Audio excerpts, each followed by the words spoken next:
Saudara, ini adalah deklarasi kemerdekaan ekonomi kami. Itu yang kemudian diungkap oleh Donald Trump saat menetapkan tarif baru barang impor asal Indonesia yang masuk ke Amerika Serikat sebesar 32%.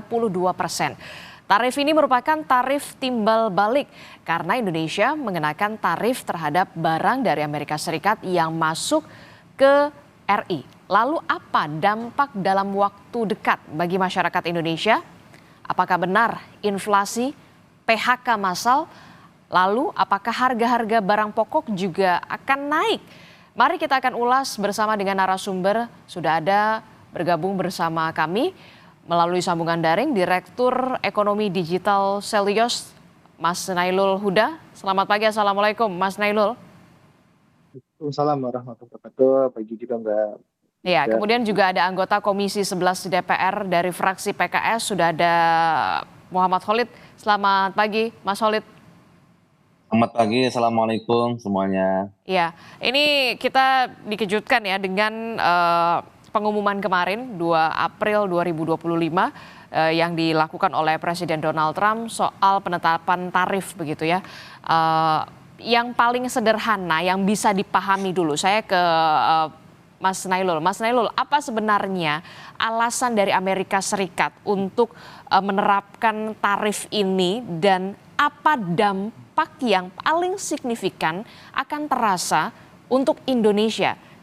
Dijelaskan pemahamannya secara sederhana agar kita kaum awam ini bisa mencerna, oh dampaknya seperti ini. Seperti apa, Mas Nailul? ya, yang pertama alasannya ya, kalau kita lihat kemarin pidatonya Trump itu menjelaskan mengenai security, national security yang pasti tujuannya adalah untuk melindungi kepentingan nasional dalam hal ini industri di US. Memang kalau kita lihat dari semenjak dia kampanye, ini adalah kampanye American First dan sebagainya, melindungi kita dan itu dan sebagainya. Makanya kalau kita lihat kemarin pidatonya itu menyebutkan national security. Itu yang kalau kita dengar dari Trump itu pasti salah satunya adalah national security, melindungi tarif dalam negeri mereka, yang di mana ini juga lucu juga ketika menjelaskan mengenai bagaimana tarif itu dibentuk gitu kan, bahwa ada surplus defisit perdagangan dan sebagainya yang itu digunakan, dan ini tidak make sense untuk bisa dicerna gitu untuk penentuan tarifnya. Kenapa Vietnam lebih tinggi, Cina lebih tinggi, Indonesia 32%, itu ternyata kalau saya lihat tarifnya, rumusan tarifnya itu ya tidak make sense dan sebagainya, yang pada akhirnya akan berdampak kepada barang-barang yang kalau kita lihat ya Mbak ya, ini kan ada kita mengekspor ke Amerika. Nah, ketika permintaan dikenakan tarif tinggi, otomatis kan harganya akan lebih tinggi. Nah, ketika harga di Amerika itu lebih tinggi, permintaannya berkurang. Nah, ketika permintaan di Amerika berkurang, otomatis produksi dalam negeri kita, ekspor kita, ini juga akan berkurang. Nah, ketika ekspor berkurang, produksi berkurang, otomatis bahayanya adalah di PHK yang ada di industri padat karya di Indonesia. Makanya ini yang selalu kita sampaikan, dampaknya bisa ya menimbulkan PHK yang jumlahnya bisa banyak karena Amerika sendiri merupakan mitra dagang utama Indonesia, salah satu mitra dagang utama di Indonesia, dan kita selalu surplus di sana. Dan ketika ekspornya menurun, ini akan berbahaya kepada industri nasional, dan industri nasional turun, ini akan berbahaya pada tenaga kerja kita. Oke, sektor apa yang paling pertama terkena dampak dari tarif yang diberlakukan oleh Amerika Serikat ini? Eh, Sektor apa yang kemudian nanti akan beresiko sekali kita berdampak terhadap PHK massal ini, dan bagaimana kemudian bisa Indonesia mengantisipasi ini? Ya, yang pertama adalah dari sektor tekstil. Bagaimanapun juga Amerika Tekstil. memang ya tekstil menjadi salah satu yang paling mitra dagang utamanya ke Amerika. Nah, kedua adalah ada electronical sama kemudian motor motor vehicle equipment atau peralatan untuk kendaraan bermotor. Nah, ini Otomotif. semuanya otomotif dan sebagainya itu ini pasti akan terdampak pertama kali. Karena apa? Karena kalau kita lihat ya untuk share di ke ekspor Indonesia ke Amerika itu cukup besar selain adanya palm oil dan sebagainya. Tapi kalau palm oil kan pasti kan dia nggak terlalu padat karya. Tapi kalau otomotif, kemudian ada machinery equipment atau peralatan mesin, kemudian tekstil dan sebagainya, itu akan terdampak secara langsung. Nah, ini yang kita khawatirkan mereka akan mengalami penurunan permintaan dan produksi dari sektor-sektor tersebut akan turun. Nah, ini yang kita khawatirkan. Nah, yang kedua adalah kita khawatirkan juga adalah banyaknya barang-barang yang masuk ke Indonesia dari mana? Dari negara-negara yang diberikan tarif lebih tinggi oleh Amerika. Misalkan Vietnam. Vietnam itu diberikan tarif yang lebih tinggi, 46% atau 44% gitu untuk ekspor Vietnam ke Amerika. Nah, barang-barang ini mau kemana gitu kan? Nah, bisa jadi barang-barang ini ke Indonesia, begitu juga dengan China yang diberikan tarif yang lebih tinggi. Nah, ini yang nggak kita inginkan sebenarnya, bahwa ini masalah ini bisa menimbulkan multiplier effect yang lebih tinggi lagi, dan saya rasa kebijakan Trump ini bisa membawa resesi kepada Amerika, resesi kepada global, dan juga resesi kepada Indonesia itu sendiri. Oke, kalau tadi kita sudah melihat penjelasan yang bisa dipahami begitu ya secara sederhana, lalu bagaimana respons, bagaimana juga DPR merespons soal ini? Apa yang bisa dilakukan oleh pemerintah dan juga mungkin DPR, karena kita tahu Indonesia lewat siaran pers Kementerian Luar Negeri akan mengirimkan delegasinya ke Amerika Serikat untuk melakukan negosiasi. Nah, apa yang kemudian dititipkan oleh DPR, Mas Solid? Ya, ini tadi disampaikan oleh Saudara Nurul Huda, dampak dari perang dagang yang dilakukan oleh Amerika Serikat ini langsung berdampak kepada sektor real, yaitu sektor perdagangan, khususnya manufaktur padat karya. Betul. Ini sangat-sangat mengkhawatirkan. Jadi perlu respon yang tepat, proporsional, dan presisi di sini. Sehingga karena ini langsung berdampak kepada sektor real. Tadi sampaikan ada sektor tekstil, garment, kemudian otomotif, elektronik, yang mana itu adalah sektor yang menyerap banyak lapangan tenaga kerja. Kita tahu bahwa ekspor Indonesia kepada Amerika Serikat itu salah satu tujuan utama karena nilainya sangat besar sekali. Saya mencatat di sini ada sekitar 26 miliar US dollar ekspor kita ke Amerika Serikat. Kita surplus lebih dari 16 miliar US dollar. Itu angka yang sangat besar, itu setara dengan sekitar hampir 10% total ekspor nasional kita. Jadi bukan hanya berdampak di sektor keuangan, nilai tukar, IHSG, ini benar-benar berdampak kepada hajat hidup masyarakat kita. Kalau betul nanti berdampak penurunan ekspor secara signifikan, maka itu akan berdampak kepada lapangan kerja. Oleh karena itu kami di DPR ya sangat mendukung upaya-upaya yang strategis untuk melakukan diplomasi perdagangan atau diplomasi ekonomi kepada Amerika Serikat. Baik dilakukan secara bilateral maupun multilateral atau secara regional. Karena yang terdampak dari perang dagang ini bukan hanya Indonesia, tapi banyak negara. Jadi kita bisa melakukan kolektif diplomasi dengan negara-negara yang terdampak juga. Karena kalau kita melihat ada beberapa negara yang melakukan aksi balasan. Tentu tidak kita inginkan ketika ada perang dagang ini, ada aksi balasan, itu akan membuat ekonomi global semakin suram jika terjadi aksi retaliasi di banyak negara. Nah, kami menyarankan Indonesia tidak melakukan retaliasi, tapi melakukan diplomasi ekonomi untuk menegosiasikan ulang. Kalau kita lihat ya bagaimana karakter kepemimpinan Presiden Amerika Serikat, Donald Trump, dia adalah seorang pebisnis, pengusaha, maka dia suka dengan melakukan negosiasi.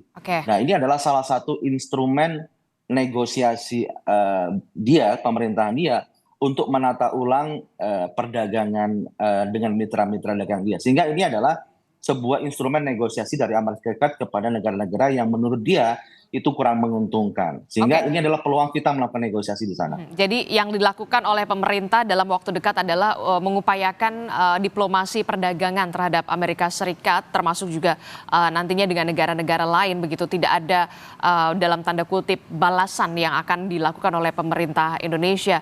Mas Nailul, sudah tepatkah yang dilakukan oleh Indonesia saat ini? Ya, tentu kita mendukung segala upaya diplomasi ekonomi yang dilakukan oleh pemerintah untuk bisa menekan ataupun meminimalisir dampak dari perang dagang ini. Nah, yang kedua adalah kita juga melihat ya tadi sebutkan juga sama Big Viti sama Pak Tedit adalah melihat peluang.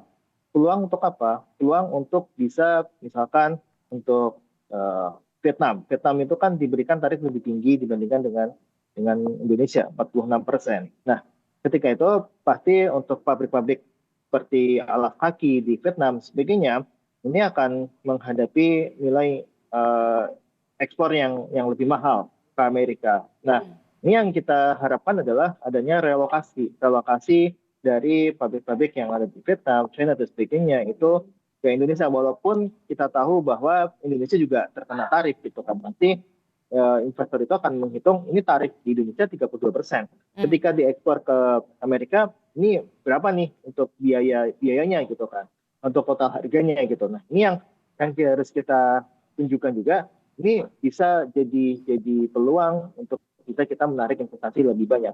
Walaupun yang kita lihat di sini juga ada beberapa kekhawatiran seperti tadi ketika lebih mahal di Amerika, ini bisa masuknya ke pasar domestik kita. Ini yang harus kita waspadai. Nah, ini yang kita lihat harus ada diplomasi dan juga harus juga bisa melihat peluang. Peluang untuk apa? Peluang untuk bisa kita merelokasi ataupun menerima relokasi dari investor-investor yang dia terkena impact yang lebih besar seperti dari Vietnam ataupun dari China.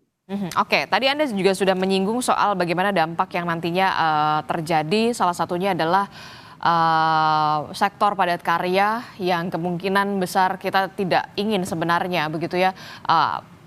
Terancam PHK massal di sektor tekstil. Nah, bagaimana dengan harga bahan pokok? Apakah nanti juga ikut berdampak bahan pokok apa yang nantinya akan ke depannya akan naik begitu dengan adanya kebijakan dari Donald Trump ini yang tentu saja langsung dirasakan oleh masyarakat Indonesia? Ya, yang pertama adalah imported inflation ya. Imported inflation itu ataupun inflasi yang ditimbulkan dari adanya arus impor. Kalau kita lihat ini kan akan ya banyak yang bilang akan menyebabkan rupiah itu melemah. Rupiah melemah otomatis barang-barang yang dia diimpor dari luar itu juga akan meningkat harga dalam negerinya.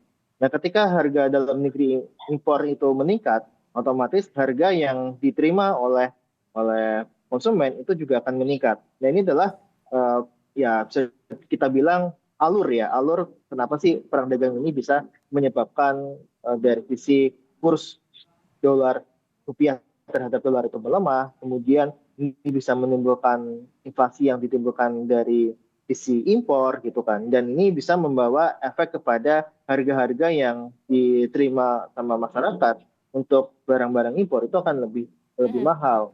Misalkan contohnya adalah kedelai yang kita masih impor dari Amerika, yang itu pasti harganya akan lebih mahal. Nah, ini yang kita lihat akan menimbulkan imported inflation atau inflasi yang ditimbulkan dari adanya dari sisi impor. Oke, jadi bisa dikatakan nanti ketika kita kan sampai saat ini masih impor ya soal kedelai, itu artinya harga tempe, harga tahu di depan mata ini akan naik signifikan dengan adanya ini. Padahal kita tahu dan juga tempe itu adalah makanan yang sudah menjadi apa ya, bisa dikonsumsi dari masyarakat prasejahtera sampai masyarakat atas. Iya, kita melihat tampaknya bisa sampai ke sana, Mbak. Dan kita juga tengah menghitung ini dampak dari kenaikan tarif ini terhadap PDB, karena kalau kita lihat ini juga bisa menyebabkan penurunan dari ya nasional ya. PDB kita akan turun cukup tajam dan pertumbuhan ekonomi di tahun 2025 impact-nya bisa hanya di sekitar 4,4% saja. Dan kita yang paling berbahaya adalah untuk penyerapan tenaga kerja kita ini bisa berkurang sekitar 1,2 juta tenaga kerja ketika ini menimbulkan efek yang luar biasa, Mbak. Jadi ini yang tengah kita validasi hitung dan impact seperti inilah yang seharusnya ini bisa diminimalisir dampaknya oleh pemerintah gitu kan. Bisa melalui negosiasi, bisa melalui ya tadi peluang-peluang dan ya saya rasa bisa mencari pasar ekspor baru seperti ke seperti ke Afrika, seperti ke Amerika Latin dan sebagainya. Yang ini bisa menimbulkan permintaan ya naik untuk daerah-daerah tersebut yang kita tahu itu potensial untuk dikembangkan ke arah sana. Oke. Saya ke Pak Mas Holid. Mas Holid, ini kan tadi sudah disebutkan yang sudah di depan mata ini adalah kedelai. Kedelai kita tahu untuk tempe dan juga tahu, begitu yang kita tahu makanan tahu dan juga tempe ini dikonsumsi mulai dari kalangan prasejahtera sampai kalangan atas, begitu. Dengan adanya kebijakan ini tentu saja akan ada kenaikan harga, bisa saja sudah tidak terjangkau lagi. Apa yang nanti akan dilakukan oleh DPR? Apakah DPR nanti akan memanggil mitra kerja pemerintah untuk membahas ini seperti apa, terutama harga bahan pokok yang nantinya akan berimbas naik dengan adanya kebijakan Donald Trump ini? Ya, tentu pemerintah harus betul-betul mereview, mengkaji secara mendalam terkait dampak perang dagang ini. Pertama, dampak jangka pendeknya seperti apa, dan dampak jangka menengah dan panjangnya. Kami concern sekali dengan dampak jangka menengah dan panjangnya terkait daya saing ekspor kita. Nah, betul tadi disampaikan bahwa perlu ada strategi diversifikasi pasar ekspor baru. Jika nanti proses diplomasi dagang kita tidak seperti yang kita harapkan hasilnya, maka harus ada diversifikasi pasar ekspor baru selain Amerika Serikat. Itu harus ada. Kalau tidak, maka akan terdampak secara signifikan terhadap industri kita. Dan ini akan juga berdampak kepada fiskal kita, di mana fiskal kita sebelum ada perang dagang sudah tertekan, dan ini juga akan terdampak lagi. Bagaimana nanti industri yang padat karya ini terdampak karena perang dagang, maka pemerintah juga harus memberikan paket insentif fiskal kepada industri-industri yang terdampak tadi. Karena mereka adalah penyerap lapangan kerja. Jadi memang ini dampaknya multisektor ya, dari sisi perdagangan terdampak, industri terdampak, fiskal juga terdampak, bahkan sektor keuangan dan moneter juga terdampak. Saya kira ya ini akan dampaknya multisektor dan tentu lintas kementerian, lintas otoritas fiskal, otoritas perdagangan, otoritas moneter harus melakukan sinergi yang lebih kuat lagi mengatasi hal ini. Dalam waktu dekat, apakah DPR akan mengajak mitra kerja Anda untuk kemudian membahas ini, duduk secara bersama-sama bagaimana ini ke depannya? Ya, jadi nanti di DPR untuk perdagangan nanti di Komisi 6, untuk sektor keuangan dan makroekonomi nanti kami di Komisi 11 akan segera meminta pandangan dan antisipasi dari pemerintah. Oke. Mas Nailul, apa yang bisa dilakukan sebenarnya dari negara-negara ASEAN dalam skup terkecil saja, negara-negara ASEAN, Asia, bahkan kemudian Uni Eropa untuk bisa bersatu atau semacam upaya apa yang bisa dilakukan sebenarnya untuk menghadapi ini semua? Mas Nailul?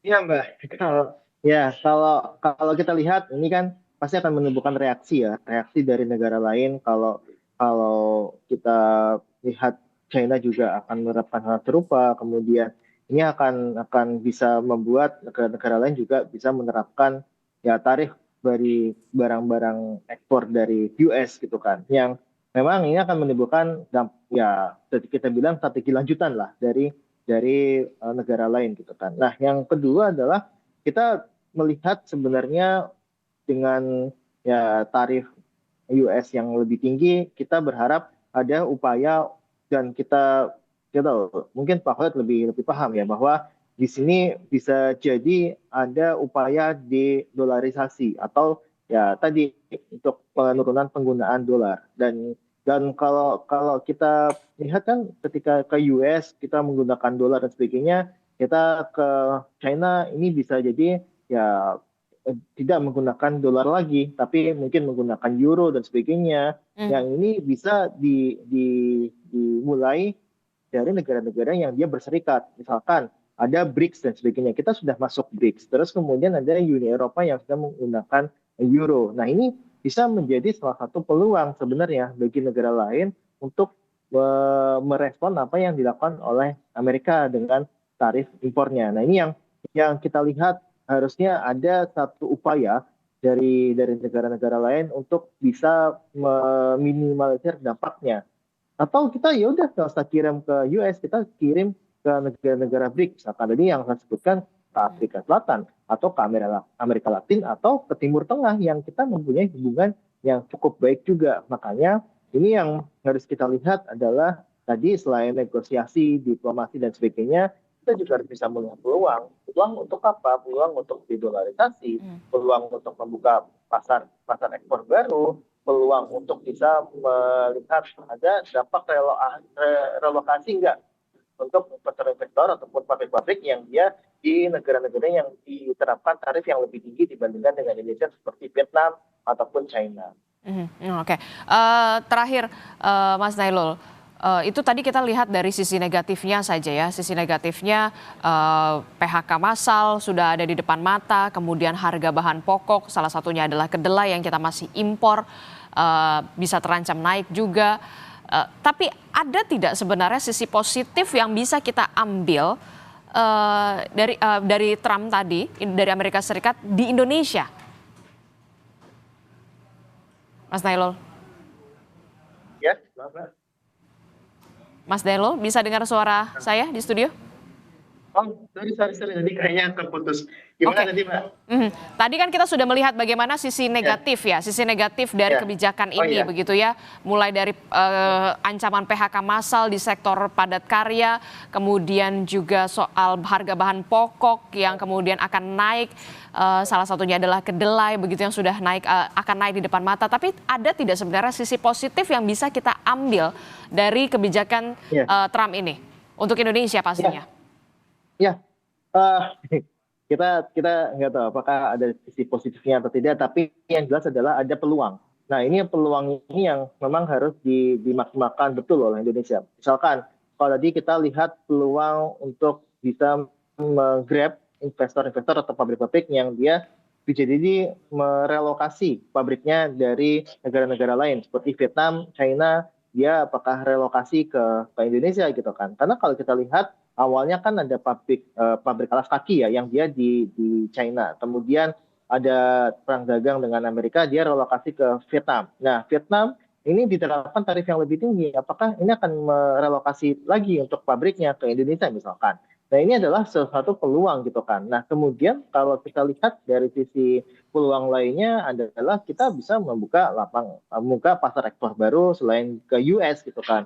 Misalkan kita bisa ke tadi Afrika Selatan dan sebagainya, dan juga kita bisa melihat ekspor kalau dolar lemah gitu kan, dolar menguat, rupiah melemah, ini kan pasti produk-produk kita akan bisa lebih murah gitu kan di mata internasional. Nah, ketika ini lebih murah, ini harusnya bisa didorong untuk bisa masuk ke negara-negara lain selain Amerika tentu kan. Dan ini yang kita lihat ada peluang di situ. Tapi kalau dampaknya positif, tentu kita nggak melihat dampak itu, tapi kita melihat peluang di situ, Mbak. Jadi kita melihat peluang apakah bisa nih produk-produk Indonesia ini dikirim ke negara lain selain Amerika gitu kan. Ke Afrika Selatan kah atau ke negara BRICS kah, ke MENA kah, itu harus ada bisa mengambil peluang di situ. Nah, ini yang kita lihat dari sisi peluang harusnya bisa dimanfaatkan betul oleh pemerintah. Oke. Terakhir Mas Khalid, apa yang kemudian bisa didorong oleh DPR dalam hal ini adalah Komisi 11 sebelum saya mengatakan sebelum jeritan dalam tanda kutip jeritan warga ini semakin masif begitu, mulai dari ancaman PHK massal, daya beli menurun, sampai kemudian perlambatan ekonomi di kuartal kedua 2025 ini. Ya, tentu masih ada ruang untuk negosiasi melakukan diplomasi perdagangan. Ada satu isu yang belum diangkat oleh Donald Trump, yakni terkait GSP, Generalized System Preference ya. Itu adalah keringanan terkait negara berkembang mengenai produk-produk ekspornya. Dan itu bisa menjadi isu yang bisa kita masukkan dalam proses diplomasi dagang kita. Setahu saya itu belum dicabut ya kebijakan itu. Dan ini adalah ada ruang untuk melakukan negosiasi dengan Amerika Serikat. Salah satu juga yang diangkat mengenai non-tarif barrier yang menjadi keberatan Amerika Serikat. Apa kira-kira NTB yang bisa kita negosiasikan? Itu yang pertama. Kemudian yang kedua, memang pemerintah harus betul-betul menyiapkan skema jika diplomasi dagang kita itu stuck, tidak menghasilkan yang kita ekspektasikan. maka skema fiskalnya harus disiapkan, skema moneter keuangannya juga harus disiapkan, kebijakan industri kita juga harus disiapkan. Sehingga segala worst case skenario terburuknya sudah siap dengan kita antisipasi, ya, terutama tadi jika Amerika sudah stuck, maka kita perlu ekspor pasar baru. Itu kan tidak mudah mencari pasar baru. Nah, ini perlu ekstra keras dari pemerintah untuk mempercepat misalnya perjanjian dengan Eropa, dengan BRICS, dengan yang sudah ada RCEP dan sebagainya. Itu harus dipercepat perjanjian-perjanjian tersebut, sehingga pasar ekspor baru di luar Amerika Serikat itu bisa kita manfaatkan. Dan tentunya tadi bagaimana kita ketika pasar atau industri yang padat karya itu terdampak, maka harus ada paket insentif fiskal dari pemerintah sehingga meringankan beban dari industri padat karya kita. Oke, harus ada upaya segera yang harus dilakukan oleh pemerintah, skenario-skenario apa yang harus disiapkan, termasuk adalah soal skenario terburuk yang memang harus disiapkan oleh pemerintah pusat dalam hal ini untuk bisa mengantisipasi dampak yang tidak terlalu signifikan yang nantinya akan menerpa Indonesia dari kebijakan Trump ini. Terima kasih Komisi 11 DPR fraksi PKS Mas Muhammad Khalid telah bergabung bersama kami, dan juga ada Mas Nailul Huda dari Selyos. Terima kasih Bapak-bapak. Sehat selalu. Assalamualaikum warahmatullahi wabarakatuh. Waalaikumsalam.